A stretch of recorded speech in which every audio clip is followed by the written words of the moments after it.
দর্শক, আজ আপনাদের 18 কিলোমিটার দৈর্ঘ্য কুয়াকাটার সমুদ্র সৈকত ঘুরিয়ে দেখাবো। চলুন ঘুরে আসি কুয়াকাটা থেকে।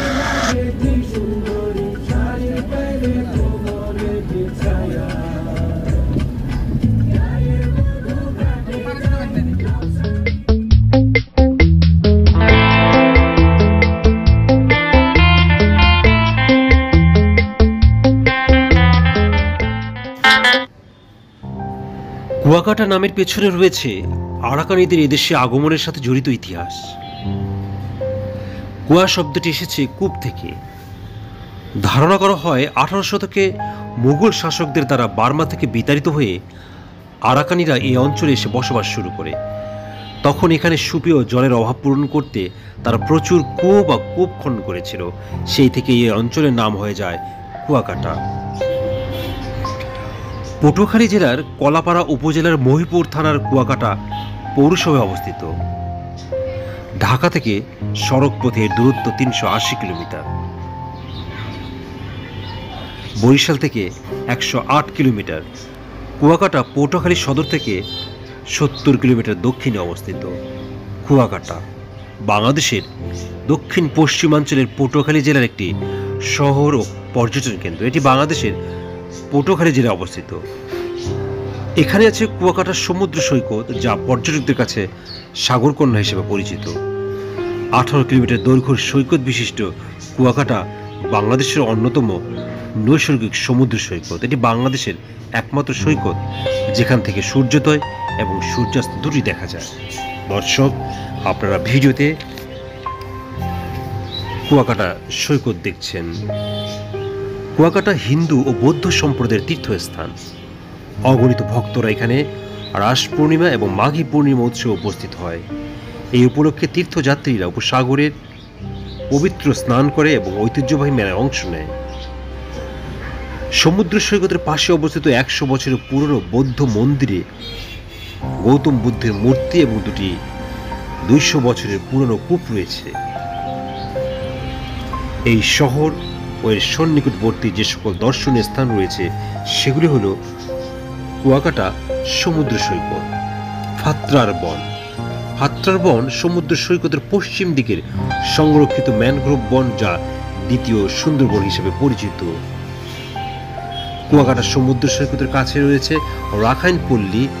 কেরানীপাড়ার শুরুতেই একটি বৌদ্ধ বিহারের কাছে রয়েছে একটি প্রাচীন কূপ। প্রাচীন কুয়াটির সামনে রয়েছে প্রাচীন সীমা বৌদ্ধ বিহার, যাতে রয়েছে প্রায় 37 মণ ওজনের অষ্টধাতুর তৈরি ধ্যানমগ্ন বুদ্ধের মূর্তি। সীমা বৌদ্ধ বিহারের সামনে থেকে শুরু হয়েছে রাখাইন আদিবাসীদের পল্লী কেরানীপাড়া। কুয়াকাটা থেকে প্রায় 4 কিলোমিটার উত্তরে রয়েছে দক্ষিণাঞ্চলের অন্যতম বড় মৎস্য ব্যবসা কেন্দ্র আলিপুর মহিপুর।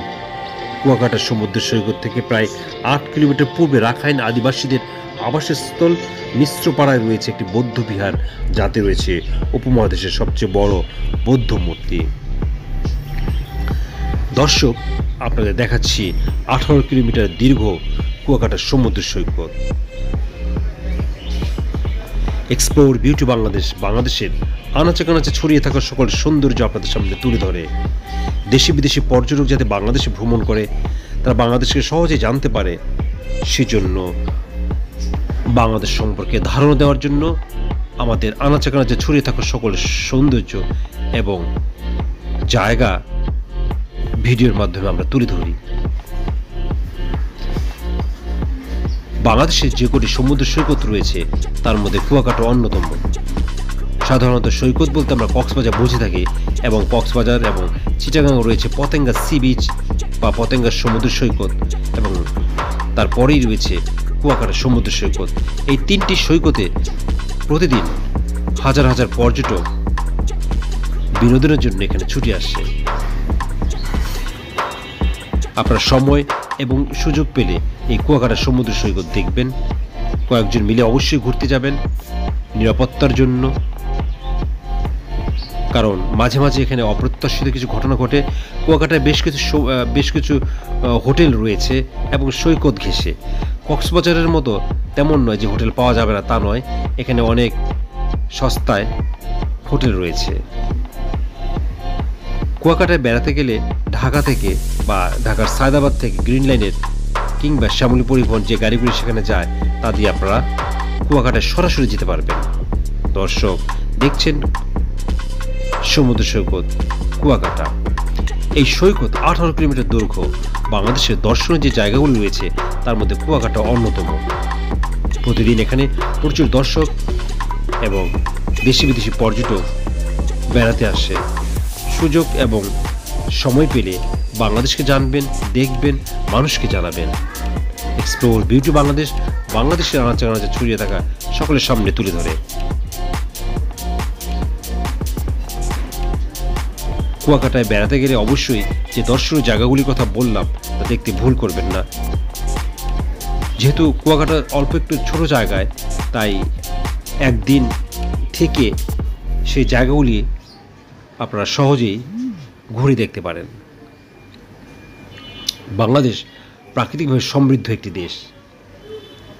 এদেশের প্রতিটি অঞ্চল